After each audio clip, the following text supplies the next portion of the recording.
Hi, welcome to the Lisa Saunders Show. Today I'm not going to do as much work because I brought somebody else on to do the interviewing. Today I have John Valeri, the Hartford Books Examiner the writer for the Hartford Books Examiner column for Examiner.com. His reviews have been excerpted in more than 40 titles written by popular authors ranging from Wally Lamb to James Patterson. Have you met either of them? I have met them both. Oh, interesting. They're quite delightful. Oh, okay, good. John regularly moderates author discussions at bookstores and conferences throughout Connecticut and is a member of the M-Dash's Writers Group. Welcome. Thank you so much for having me. Well, I laughed when I saw the M-Dash's Writers Group because I knew that meant you suffered with the rest of us writers. I didn't even know what M-dashes were until I joined a writers group, which is why we named ourselves that. I love M-Dashes. You know, when I write, I don't like semicolons. I feel very nervous. No, people don't like those. And I used M-dashes all the time. I used them wrongly. I just didn't know what they were. Okay. I learned, now I do. Well, what's great about having you here is that you regularly interview authors. And Dr. Joanne Moore, who is my other guest, has just come out with the book, or the guidebook, really, After the Loss of a Spouse, What Next? Welcome, Joanne. Thank you. It's a pleasure to be here, Lisa.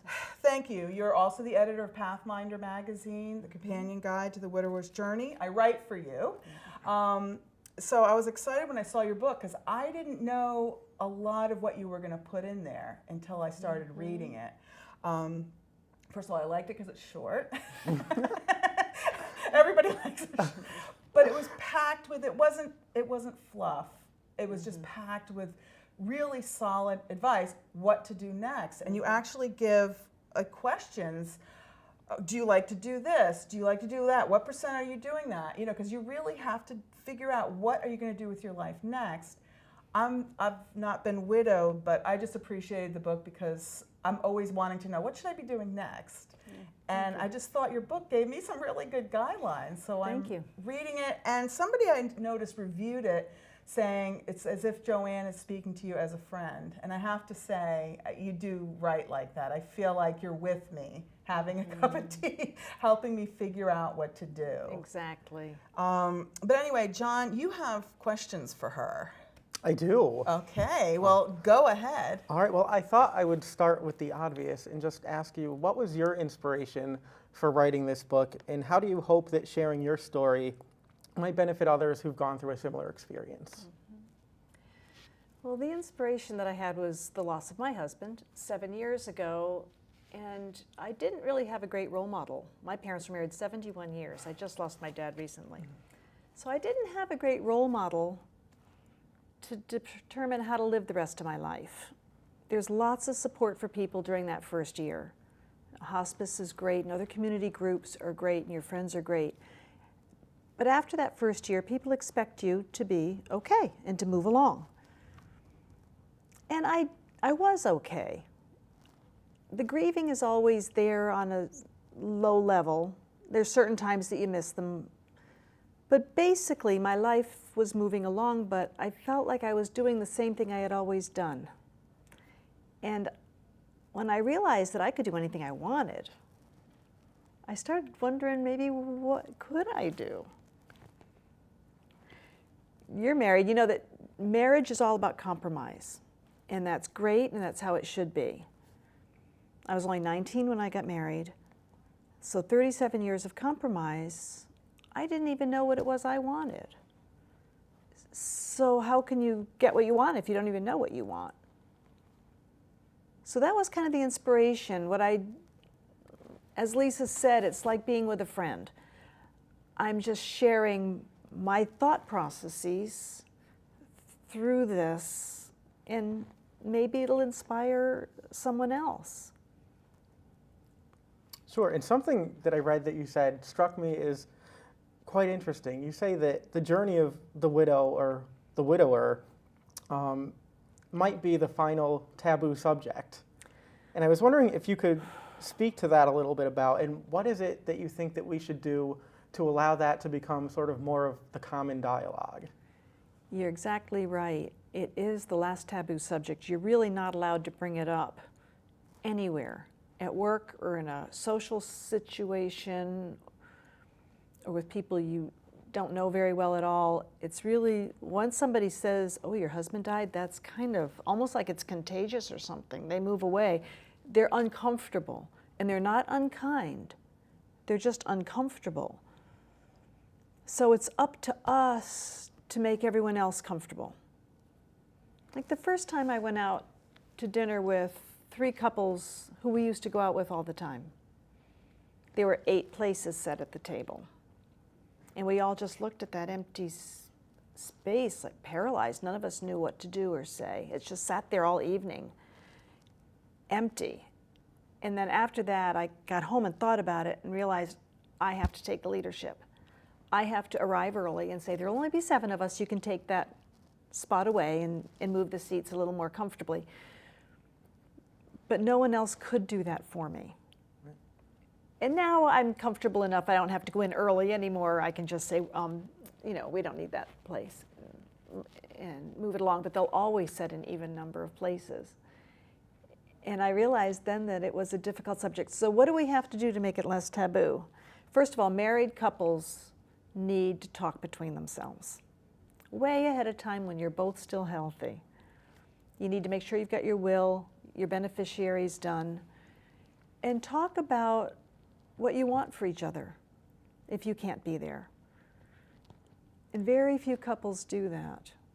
And sometimes I have a journal that I used to write in, Dear Joe, I did this and I know that this is probably not what you wanted me to do, but this is why I did it. And because this is how I want the living room to look, or this is the car that I want to have. Even though you hated that brand of car, I'm buying this now because it's mine. Yes. But I felt like I had to explain it to him. And that was the only way that I could, or almost apologize for it. So I think that you need to give each other permission while you're both still well, to live well afterwards. I want you to be happy when I'm gone. You do whatever makes you happy. It's okay with me. Yeah, that's such a profound thought, because we lose ourselves in the everyday because you don't want to think that that's going to happen. See, I've always been the opposite. Ever since we got married, I'm like, okay, Jim, if I'm dead, the checkbook is here, or all the tasks that I do occasionally, I think of that because all my family tends to die suddenly of a heart attack. There's no lingering, lovely deathbed scene. Not that it's lovely, because now I have done it. It's horrible. But I'm just saying, everybody dies suddenly in my family, usually, and so I'm constantly doing that. And I'm always asking him, what are your passwords? Because he's the senior AOL account, things like that are going to really hurt me if I don't know. Right. So I guess I'm always, people kind of laugh at me, that's terrible to talk like that. I said, no, it's not. No. People don't It's always real. come home. It's It's true. And I don't want, I even used to tell my daughter, if I die, please be nice to your stepmother because daddy's going to be lonely. And she'd roll her eyes. That's an important thing. I know, because I think so many people are unhappy because the child just doesn't get it, that the parent's not replacing the parent. They just need companionship. But I don't know. So maybe I'm a little silly, but I know other people, I agree with you, don't like to talk about it. Adult children can be a real deterrent to another romantic interest. Yeah, I always hear the story how my great-grandfather, he was widowed, young, and his daughters all clung to him, begging, because he fell in love with somebody, begging, please don't give us a stepmother. So he didn't, and he died a very lonely man in a trailer with a prostitute. You know what I mean? Wow. And here he could have had a real life with somebody, but his daughters, who weren't growing up, they weren't going to live with him that much longer. But anyway. Well, speaking of that, though, your book, you talk a bit about how you find purpose again, while still honoring the memory of the person that you lost. Can you talk a little bit about how you respect that memory, but also move on with your own life, your own new meaning? I love honoring the memory by keeping the friendships that he had. After he died, I took his bar apart and left bottles that were opened on the back porch of all his friends during a work day, so that when they came home, they had a drink with Joe. And so those were just things to keep the friendships alive and going.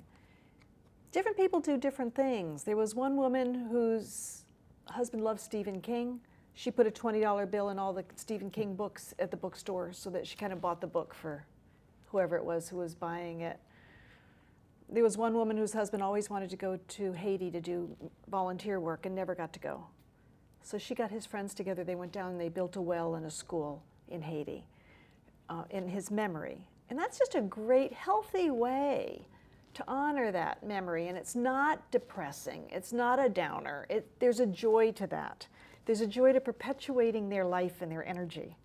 And that's what you want to do, is keep that alive. But you also have the right and the responsibility to honor your own life. Every stage of life and every life deserves to be lived to its best capacity. And I believe that to my core. And so let's find the good in this stage. Every stage has good points and bad points.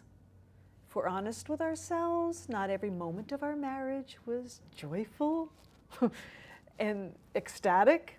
There are ups and downs during a marriage. There are ups and downs during your teenage years. Every stage of our lives have good points and challenges. And I think if you can focus on the good, that you're going to have a more meaningful and joyful life. So you start looking at what you still have, and you develop a sense of gratitude for that. Even if it's just a roof over your head and a cup of coffee and that the light turned green once today, you recognize everything good that you have. And then how can I build on that? What assets and strengths do I have that I can nurture and live well? And living well is something different for each one of us. But what's interesting to me? What do I love to do? What makes me happy? How can I contribute to the world? Those are all things that we can do after we've lost a spouse. I think it's disrespectful of our lives to sit and pout because we didn't get our way. I always think that's the best thing. Whenever I'm deeply depressed or have a loss, like when I lost my child, or when I'm worried about something, it just seems doing something for somebody else takes my mind off myself. Absolutely. And so I agree with you.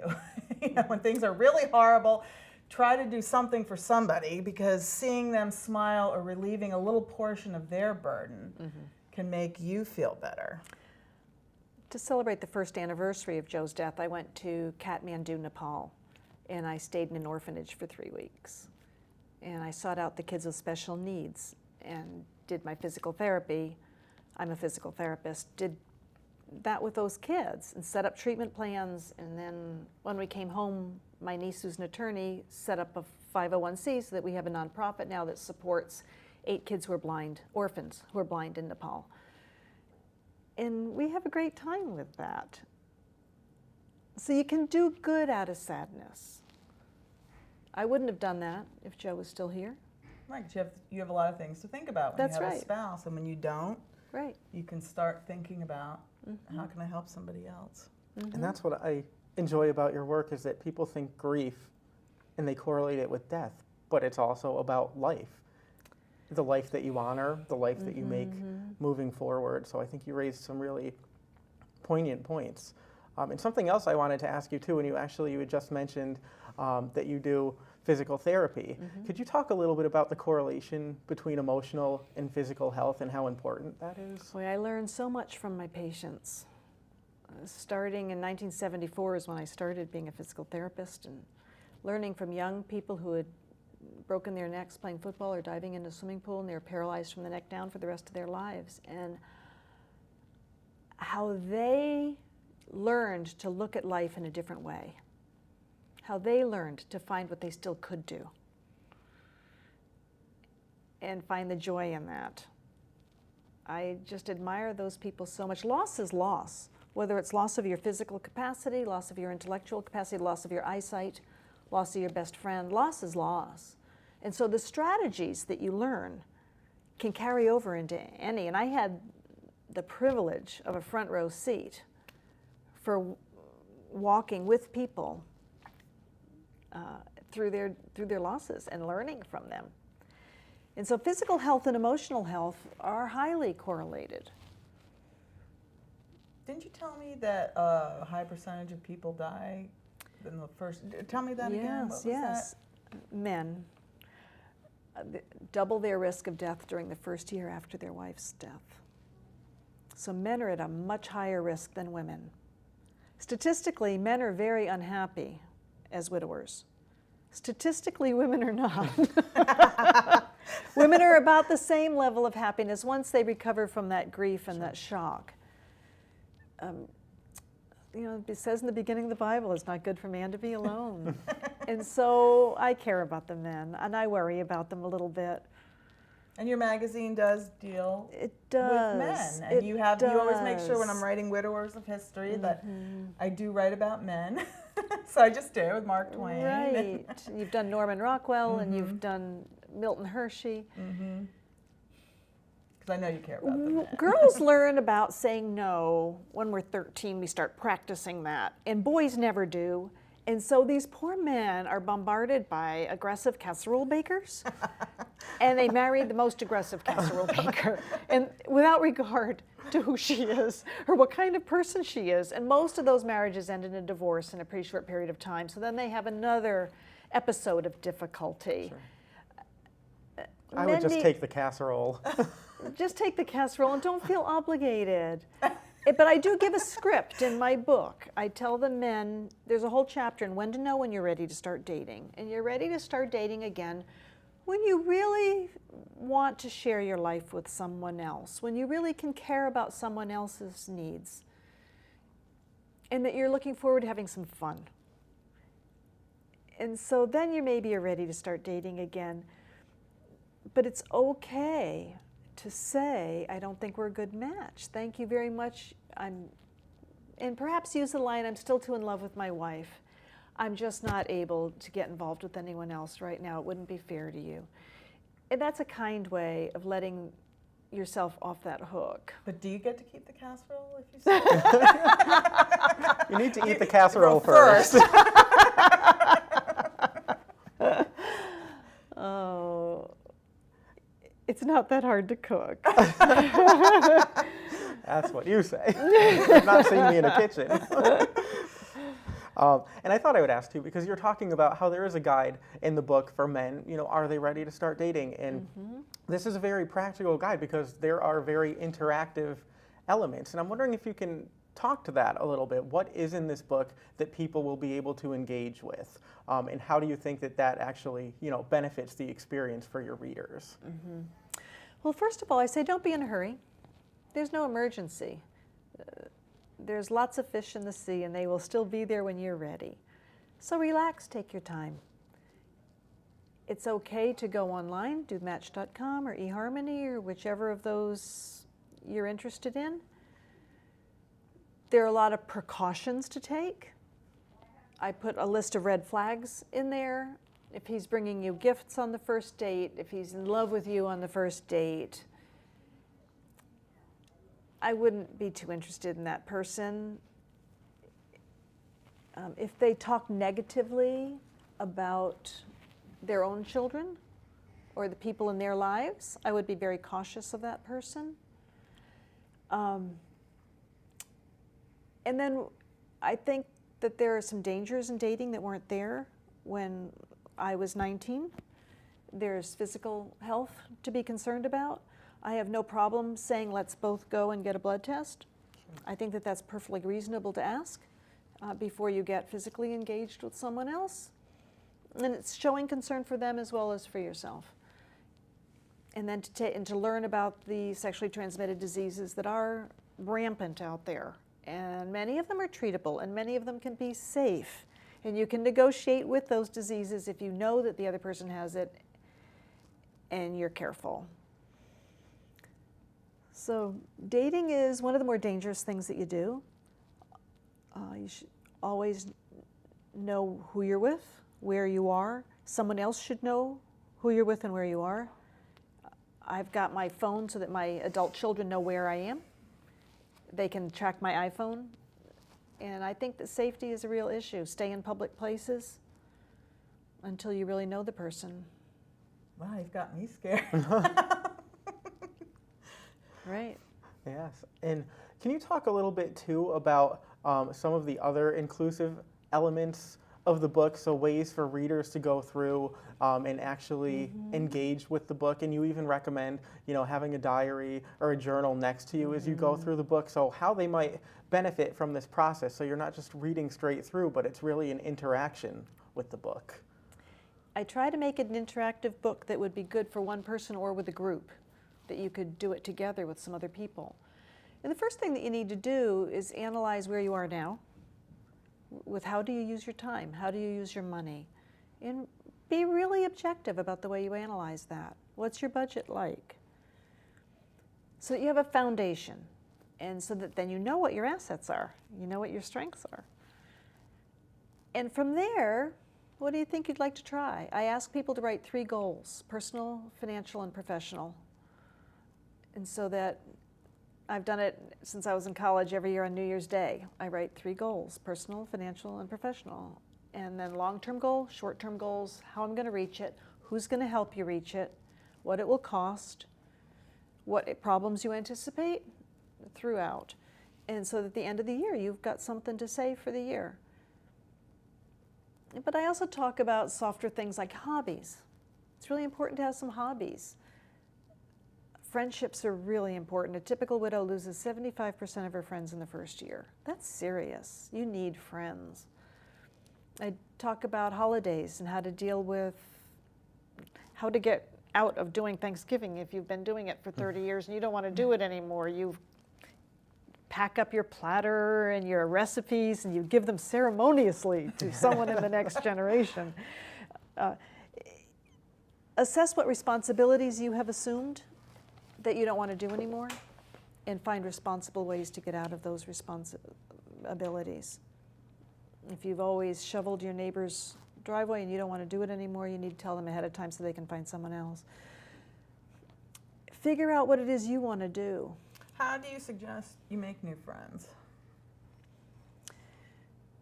First of all, take your time getting into friendships, because it's a lot easier to get into one than it is to get out of one. And how do you find them? Like, what do you suggest? By doing things that you're interested in and you like doing. Like, I'm in the Toastmasters Club. I love public speaking. And so I have found some really good friends in Toastmasters, because those are people like me. Mm-hmm. They may not be interested in exactly the same things I am, but they're interested in learning and communicating. So finding a club or some activity that you like and start going. Mm-hmm. And I give people very specific instructions in the book, because some people are introverts and that's really hard for them to do. So I give them a script almost. Hi, my name is John. It's a pleasure to be here. How can I help? Show me how you do things here, because everyone loves somebody who's going to help. Right. That's from the get-go. And learn to do it the way that they're doing it, and then slowly you can add your own personal style to it as time goes on and you're accepted in the group.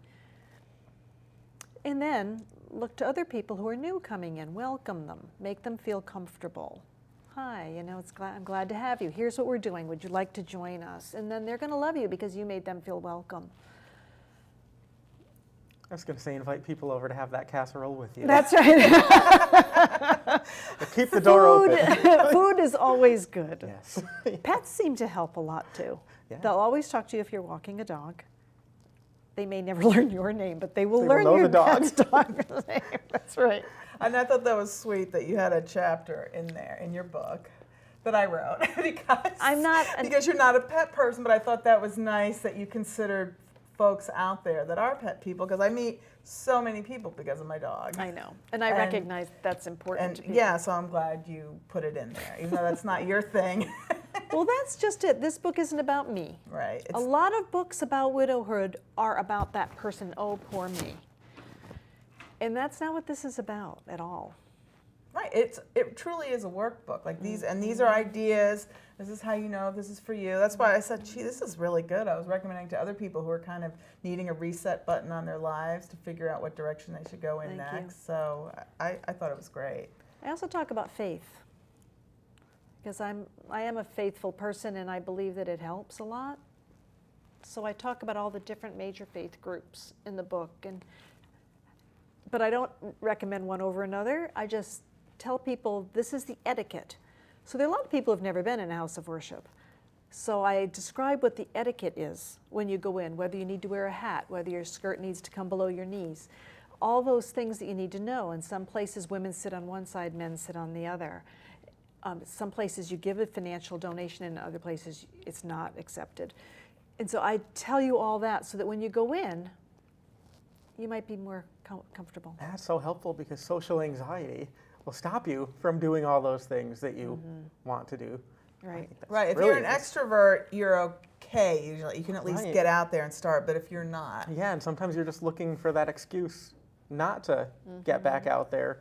And something as simple as not knowing how to introduce yourself to that is enough to sort of sometimes limit that.